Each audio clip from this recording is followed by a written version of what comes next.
गावरान तूप का खावं? आयुर्वेदात तुपाला अमृतासारखं का मानलं जातं? नमस्कार, स्वयंपाकघरातील खजिना या आपल्या युट्यूब चॅनलवर सर्वांचं मनापासून स्वागत. आपल्या दररोजच्या जेवणात 1 ते 2 चमचे गावरान तूप घेतलं तर आपल्या शरीराला याचे खूप सारे फायदे मिळू शकतात. आणि हेच फायदे आज आपण या व्हिडिओतून जाणून घेणार आहोत. तर त्यासाठी व्हिडिओ शेवटपर्यंत नक्की बघा आणि चॅनलला सबस्क्राईब सुद्धा नक्की करा. गावरान तूप भारतीय जेवणाचा मुख्य भाग आहे. हे आपली डायजेस्टिव्ह सिस्टीम तर सदृढ राखतच.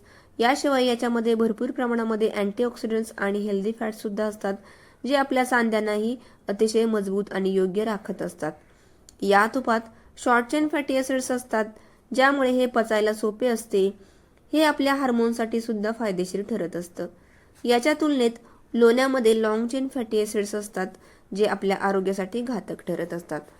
गावरान तुपात फक्त कॅलरीज नसतात, तर व्हिटॅमिन ए, व्हिटॅमिन डी आणि कॅल्शियम, फॉस्फरस, मिनरल्स, पोटॅशियम यांसारखे अनेक पौष्टिक घटक सुद्धा असतात.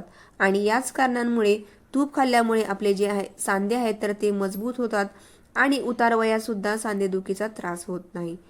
याचबरोबर गावरान तुपामध्ये एक गैरसमज असाही आहे की हे कोलेस्टेरॉल वाढवत असतं. तर खरे तर हे एवढंच कोलेस्टेरॉल शरीरात पोहोचवतं जेवढे आपल्या शरीरासाठी आवश्यक आहे. याचे फायदे समजून घेण्यासाठी लिपोप्रोटीन समजून घेणं आवश्यक आहे. लिपोप्रोटीन 2 प्रकारचे असतात, हाय डेन्सिटी लिपोप्रोटीन व लो डेन्सिटी लिपोप्रोटीन. तर हाय डेन्सिटी लिपोप्रोटीन हानिकारक नसतं, तर लो डेन्सिटी लिपोप्रोटीन धमन्यांमध्ये चिकटतं, जे आपल्या शरीरासाठी जास्त घातक ठरत असतं. आणि या गावरान तुपामध्ये हाय डेन्सिटी लिपोप्रोटीन असतं, यामुळे आपल्या शरीराचं नुकसान होत नाही, तर आपल्याला याचे फायदेच होत असतात. यामुळे नक्कीच आपल्या आहारामध्ये दररोजच्या जेवणात 1 ते 2 चमचे गावरान तूप घेतलं तर नक्कीच याचा आपल्याला फायदा होऊ शकतो.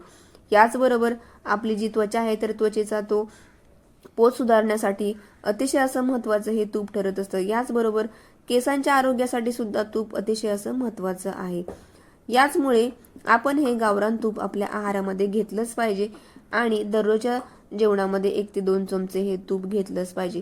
आणि सांधेदुखीच्या समस्येवर तर तूप अतिशय असं बहुगुणी असं मानलं गेलेलं आहे आणि अतिशय रामबाण असं औषध म्हणजे हे तूप आहे. त्यामुळे सांधेदुखीचा त्रास असेल त्यांनी आपल्या आहारामध्ये नक्कीच तुपाचा समावेश करायला पाहिजे. आणि ज्यांना काही त्रास नाही त्यांनी सुद्धा आपल्या आहारामध्ये तुपाचा समावेश केलाच पाहिजे.